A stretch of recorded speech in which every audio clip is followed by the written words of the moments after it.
When you're talking about world design for games, there are two different but complementary ways of approaching the topic to be aware of. The first approach is technical and is concerned primarily with the physical construction of the space, its properties, and how these are shaped by the player's ability to interact with the world. For a Metroidvania, this might involve looking at the player's ability progression with regard to size and spacing. Starting out, you might only have a simple jump to clear small obstacles, so the world's early areas will need to be fairly small and compact to accommodate that. Later on, however, a powerful traversal ability may allow for dramatically larger spaces and more complex level design. How will the transition between these two types of areas be constructed, and how will the player know when they can access the latter? In essence, this approach is all about how you interact with the world as a system. The second approach is aesthetic and is more concerned with the art and the atmosphere that fills the physical space. What does the world look like? What creatures live in it? How does the music and audio design work with the art direction to create a convincing sense of time and place? In the absence of any player action, how does the world make you feel? Fundamentally, this approach is about how you experience the world as a place. When pushed far enough, these visual and auditory elements can facilitate environmental storytelling in which part or all of a game's narrative is communicated by the world itself. And it is specifically this aspect of world design that I'll be focusing on in this video, the atmospheric storytelling of Metroid Prime. At its core, this is a story about the value of nature and its treatment by sentient beings. The game's original manual sets the stage. After a millennia spent traveling the universe and building unmatched technological wonders, we are told that the Chozo began to withdraw into themselves, foregoing knowledge in favor of simplicity. Tallon IV was one of several refuges they built, a colony bereft of technology, built of natural materials and wedded to the land and its creatures. They sought to revitalize their spirituality by returning to a simpler way of life, in which they were no greater than the natural world from whence they came. And serving as a foil to the Chozo are, of course, the space pirates, who care for nothing but power and would do literally anything to have the universal presence the Chozo once did. And it is a lone Phazon Leviathan that brings the ideals of these two groups head to head, its mysterious energy drawing in the pirates even as it poisoned the Chozo's paradise, and the events of Prime eventually show us where these two paths lead. Now, it goes without saying that the remaster is fundamentally the same game that was released in 2002, but with the massive overhaul of lighting, textures, models, and visual effects, along with tweaks to the audio mix, there's never been a better time to examine and admire the deep, immersive world that Retro Studios created and the story it brings to life. This is the world design of Metroid Prime Remastered. We start our journey on Frigate Orpheon, a space pirate vessel found in a decaying orbit above the planet Tallon IV and transmitting an emergency distress signal. After landing her ship on the outer deck, Samus goes in to investigate and immediately finds that things are in bad shape. The reason for this is obvious. The pirates were performing genetic experimentation on many dangerous creatures, primarily parasites, using a strange substance called Phazon. The scan visor reveals a great deal of information about this research, from which we learn how the pirates see the natural world, as a tool to twist, exploit, and weaponize for their own nefarious purposes. But such research placed them on a knife's edge, and this time it fell the wrong way. This first area serves many purposes. It's a tutorial for the game's basic controls, a preview of mechanics and abilities you'll be using later on, as well as creatures you'll encounter, and a narrative transition from the events of Metroid 1. But most importantly, it serves as a prologue that sets the tone for the rest of the game. The core emotional experience of the area is suspense and unease stemming from an ever-present sense of danger, and the whole design of Frigate Orpheon is engineered around this. For starters, entering the ship requires passing through the airlock, a long, narrow hallway filled with the floating bodies of dead parasites and the echoes of other unknown creatures shrieking in the distance. This leads to a chamber in which escape pod chutes are found empty, their contents only recently launched, and the scene left behind suggests their use was in high demand. The pirates found here are all dead or severely injured, their bodies left to be devoured by their own test subjects, a morbid indication of the frightening success of their experiments. And while the massive parasite queen here is dead, scanning its remains implies there are plenty more where it came from. Tension is also cultivated by the general ambiance of the ill-fated frigate. The lighting system is dim and a bit hazy, illuminating the cold, industrial construction of the vessel as it creaks and shakes around you. It's quite remarkable how real the Orpheon looks and sounds, with every room serving a clear function as part of a larger research facility. Also of note is the main musical theme, which swells and pulses in a nauseating fashion and has no rhythm to speak of besides a subtle yet distinct ticking sound like that of a clock. This subconsciously evokes anxiety by making you feel as though you are running out of time, and after defeating the second parasite queen in the heart of the frigate, this becomes a reality when it falls into the reactor core and sets off a chain reaction throughout the whole ship. With warning alarms now blaring around her, Samus must quickly return to her own ship before the countdown reaches 0, but there are obstacles to make this more complicated. You aren't simply backtracking through the same path you used to get in, but are instead forced to use the maintenance areas of the ship, a maze of narrow access corridors and long, twisting service shafts that all look the same and can be difficult to navigate without using your map. Large swarms of escaped parasites have the same idea, taking to these tunnels in search of safety, and colliding with the creatures will obscure your vision with thick secretions that take a few seconds to wear off. As you make your way through this frantic sequence, there are a handful of great scripted moments as well. Another parasite queen tries to escape but is killed by an explosion.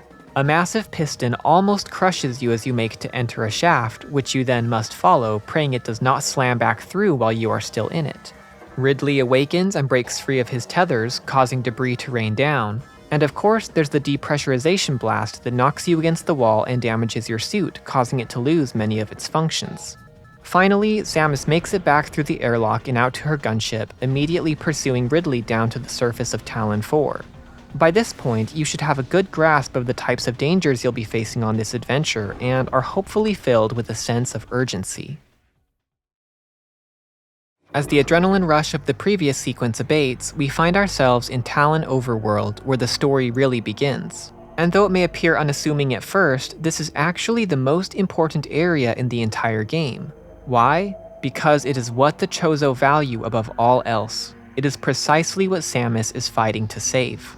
Based on what we learn about the planet from sources throughout the game, this is its last thriving ecosystem, and the signs of its demise are already beginning to show. However, this isn't a helpless world in need of saving. Much like in Studio Ghibli's Princess Mononoke, the natural world here is depicted as something strong and powerful, ancient and wild, not just beautiful, and the area's overall design reflects this. First and foremost is the liberal use of water. The dark overworld skies are lit by a perpetual thunderstorm raging above, casting heavy rain over the region. Tall, cascading waterfalls are a prominent feature in many rooms, and a heavily eroded gully at the landing site guides you in the direction of the crashed frigate, where you'll experience the movement inhibiting effects of deep water, first in the crash site pond and later in the ship itself. Strong as she is, Samus is powerless to overcome the water's natural properties without the right tools. Another obvious indication of the region's vitality is its plant life. Far more than anywhere else on Tallon IV, the overworld is teeming with lush vegetation. The trees here are truly massive, towering high into the air or filling entire caverns, and their roots burrow deep into the rich soil. Plenty of smaller plants and fungi fill the region as well, such as the tangle of reeds and flowers in the upper gully, ferns and blast caps in the waterfall cavern, and a huge colony of red mushrooms in the arbor chamber, which comprise some of the most beautiful scenes in the game. Scanning these flora and fauna also provide interesting insights into the local ecosystem and the way its inhabitants have adapted to fend for themselves. For example, the sap pod entry reveals that, due to excessive predation, the plant evolved to literally explode in order to warn potential predators to stay away.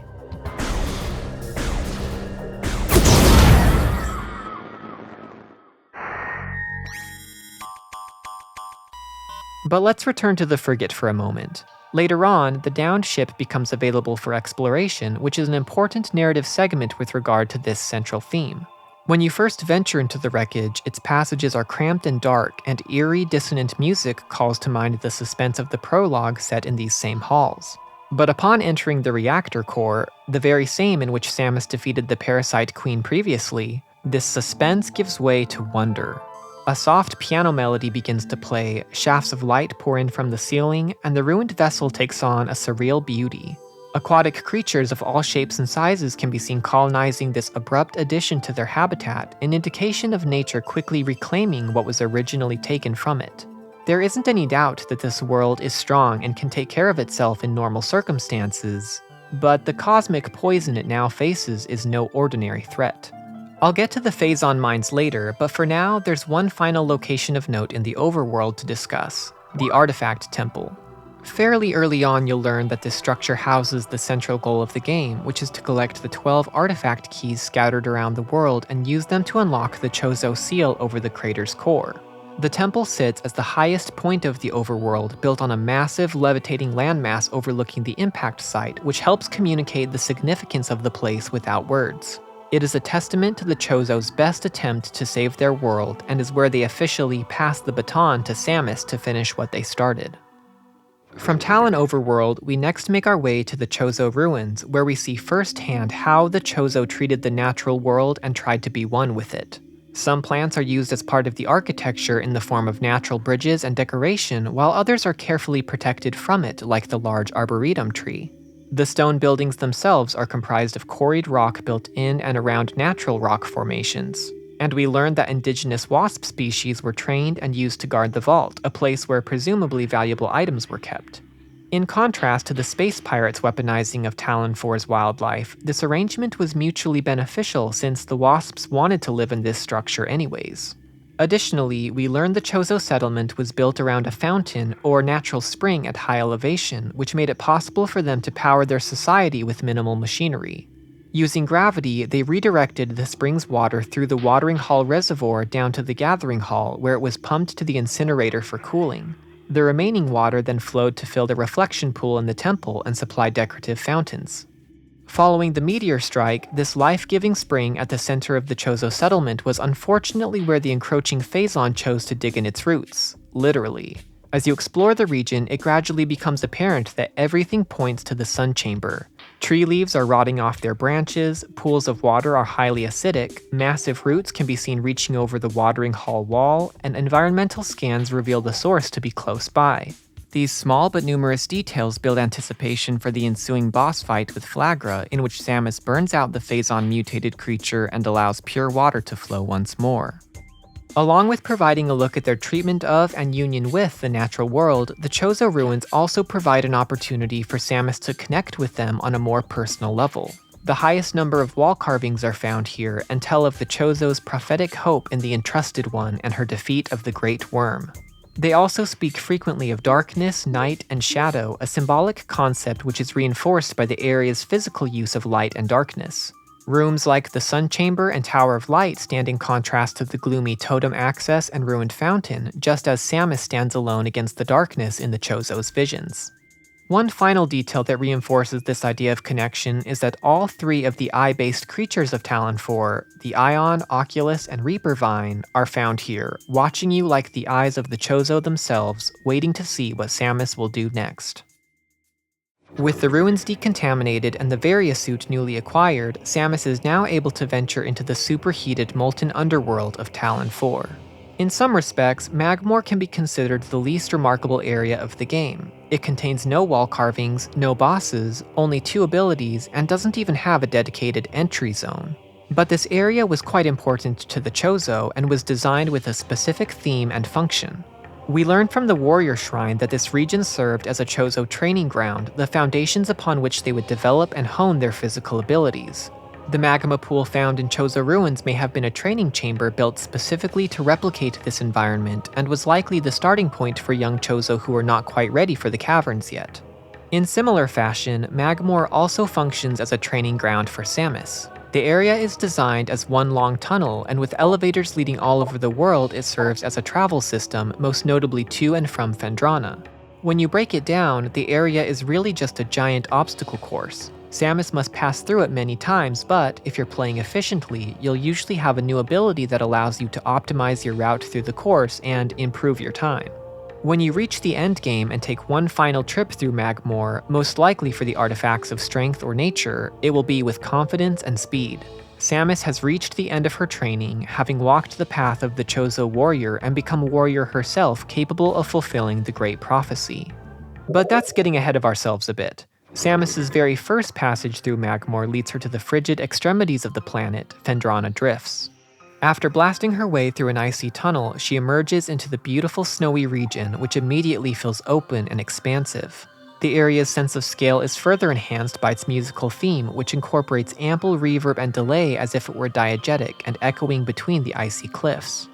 If Tallon Overworld represents the majesty of the natural world, and Chozo Ruins the Chozo's attempt to embrace and understand it, then Phendrana Drifts constitutes the final piece of that equation, the unknown, the unyielding truth that there will always be mysteries in our vast universe for which we do not have the answers.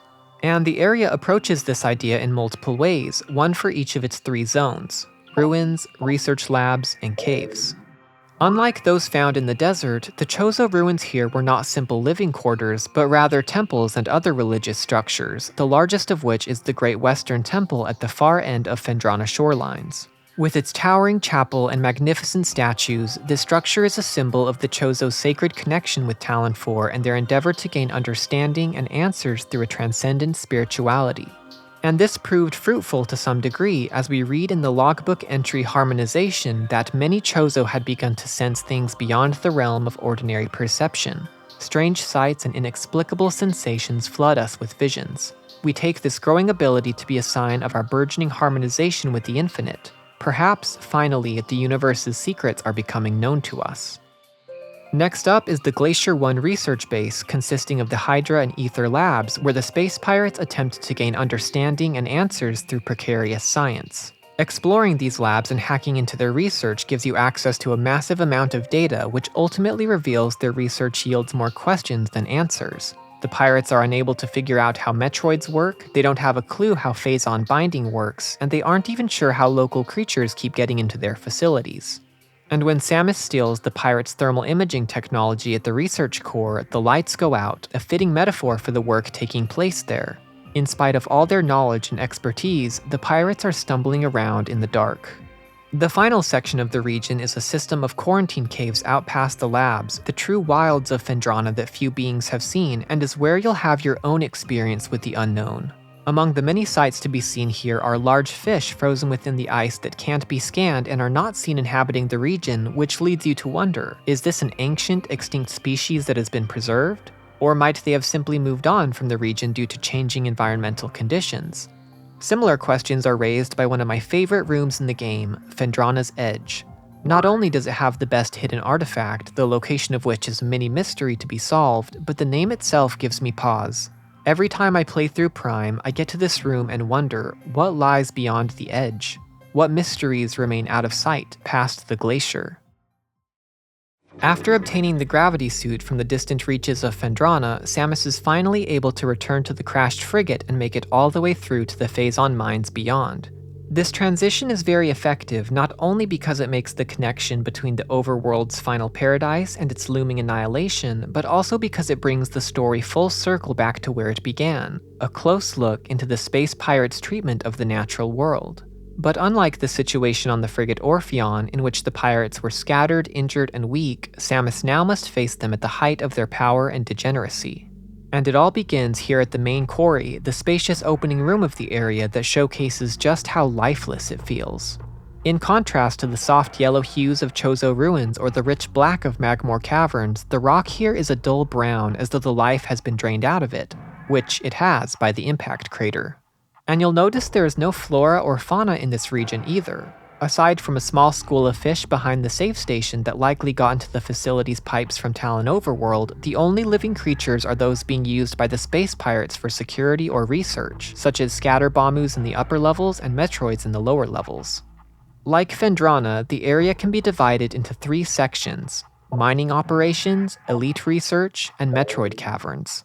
Only the first two are open to Samus at first, and they are cleverly designed as a trap. Passing through the security station requires weaving through narrow metal bars with the pirate ambush at every turn, and after this point Samus's journey takes her ever downward.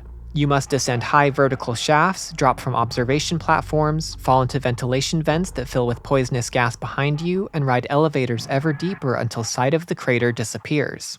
At any point of this sequence you can turn back, there's technically nothing stopping you, but doing so would require fighting an uphill battle through all the same difficult rooms and enemies you've already faced. It's a psychological trap with the purpose of keeping you moving forward toward your next objective. Another reason you may not want to turn back is that in this gauntlet, the true extent of Project Helix, teased earlier in the Glacier 1 labs, is revealed. The pirates' experimentation with Phazon has expanded to include themselves, and we see how their careless regard for other forms of life has led them to low regard for each other. We find elite pirates stored away in tanks like cargo, learn how workers affected by Phazon madness were used for literal target practice, and see how quickly their research teams disregard safety restrictions as soon as they see an opportunity for progress. But this research did not replace their Metroid studies, which continued in the deepest subterranean caverns beginning with Metroid Quarantine A. You'll reach this room shortly after destroying the energy dynamo, and while it contains several pirates, dealing with them is quite simple. Upon scanning one of the consoles on the upper floor, the protective barrier deactivates and Tallon Metroids swarm in, quickly dispatching their captors. As the pirates are slowly drained of their life force, woefully unequipped to deal with their own test subjects, it finally becomes clear. There is no knife's edge at all. Just as it happened on the Orpheon, and just as it's happening here, the pirates' exploitation of the natural world will always be to their own destruction. And just as we saw at their base in Phendrana, the pirates' research here at the mines ends in darkness, filled with the eerie crackling of Phazon and distant shrieks of hungry Metroids. Now, I want to note that in the original GameCube version, these quarantine chambers were really dark, and the thermal visor was all but essential to make it through. The remaster made the questionable decision to brighten them up, which I think significantly undermines the area's intended sense of dread and renders this sequence less effective. That said, more of the lights do go out after defeating the Omega Pirate, and the ensuing fission Metroids are a nice taste of what is to come. Having now dealt with the space pirate threat and reached the height of her own power, Samus is finally ready to return the last artifacts, confront Meta Ridley, and, with intervention from the Chozo themselves, descend into the heart of the crater. And what you find within is truly unlike anything seen thus far on Tallon IV. The cave system is completely filled with organic matter, which strongly indicates you are inside the body of some massive creature. Tooth-like structures are prominent, as are fluid-filled tubes reminiscent of blood vessels with single-celled organisms swimming within. The area is quite unsettling, even down to the way the ground squelches as you walk across it, but when you pass through the first crater tunnel and see a swarm of Lumigex happily passing through the toxic material, you may be surprised to find yourself experiencing a familiar emotion: wonder. In contrast to the way it's been described the whole game, the impact crater doesn't really feel evil. If anything, it feels truly alien, like a new form of nature or anti-nature that doesn't operate by the same rules. And this characterization honestly makes a lot of sense, for this is how Metroids themselves have always been treated in the franchise. They are not inherently evil, but rather extremely volatile and dangerous, and neither they nor Phazon have any place on Tallon IV. The impact crater is by far the smallest region of the game since it functions solely as an antechamber for the final boss, but there is one room of interest to discuss: the Phazon core. At this point, with all abilities acquired and Ridley defeated, your confidence is likely quite high, so this room was designed with one goal: to make you feel vulnerable again. It consists of a massive central pillar surrounded by floating platforms that lead up and around it to the solid ledge on the far wall. The platforms are quite small, quite high, and are placed a distance apart of a full space jump, which means they're a bit trickier to cross than they look, and complicating matters significantly is the constant spawning of fission Metroids from the Phazon below. When attacked, your vision is obscured, making it easy to fall back down onto the toxic floor below, and using morph ball bombs to dislodge them risks knocking yourself off anyways. None of your abilities can help you much here. The damage alone isn't all that threatening, of course, but knowing the final boss is right around the corner is enough to raise some anxiety over any amount of energy lost, and makes the room quite uncomfortable to navigate. Losing even a single energy tank here is probably enough to make you consider returning to the save station before trying the room again. Which may not be a bad idea, for the area ends with Metroid Prime and a long fight that will take you far deeper into the planet than even the mines could. But finally, the worm is slain, and after managing to escape the crater's collapse, Samus gazes out upon the whole of Tallon IV one last time, a planet saved from the brink of extinction where the Chozo may finally rest in peace. As we all know, the Prime series moves on to new worlds and new stories, but it never strays far from this core theme and continues to use its environmental design to communicate volumes of information about its world and characters. I think this is one of the biggest reasons why these games feel so timeless, and it's honestly amazing to see the vanilla entry given such love. This is a truly impressive remaster that almost felt like a full-on remake to me, and I'd say it's definitely worth your time whether or not you've played the original. As always, if you enjoyed the video, please like and subscribe, and with any luck, I'll see you next time.